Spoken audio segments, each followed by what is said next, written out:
শেষ হয়েও যেন হইল না শেষ। ছোট গল্পের এই বিশ্বসনের মতো কিছু সম্পর্কগুলো যেন আমাদের মনের গহীনে গেঁথে থাকে আজীবন। বলিউডের রূপালী পর্দায় সালমান খান ও ঐশ্বরিয়া রায়ের প্রেম ঠিক তেমনই এক অমর অধ্যায়। তাদের সম্পর্কের সূচনা হয়েছিল হাম দিল দে চুকে সনম সিনেমার সেটে, যেখানে প্রেমের রসায়ন এবং আবেগের নাটকীয়তা পর্দার বাইরেও তাদের জীবনকে নতুন মাত্রা দিয়েছিল। সেই সম্পর্ক স্থায়ী না হলেও আজও বিভিন্ন প্রসঙ্গে উঠে আসে সাবেক এই জুটির কথা।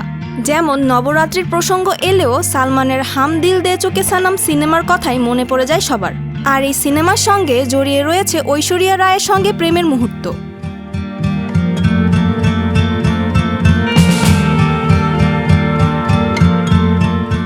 2018 সালের এক সাক্ষাৎকারে সালমান এমনটাই জানিয়েছিলেন। তাকে প্রশ্ন করা হয়েছিল তার জীবনে নবরাত্রির সেরা স্মৃতি কোনটি।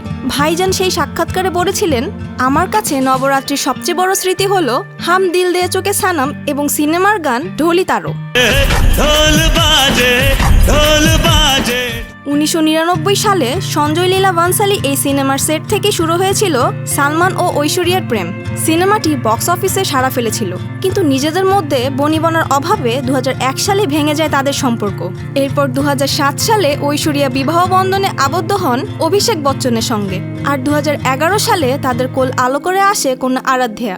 কিন্তু গুঞ্জন শোনা যায় গত কয়েক মাস ধরে তাদের সম্পর্কেরও কিছু দূরত্ব সৃষ্টি হয়েছে।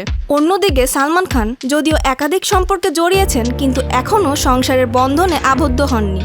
বর্তমানে তিনি তার আসন্ন সিনেমা সিকান্দারের কাজে ব্যস্ত আছেন।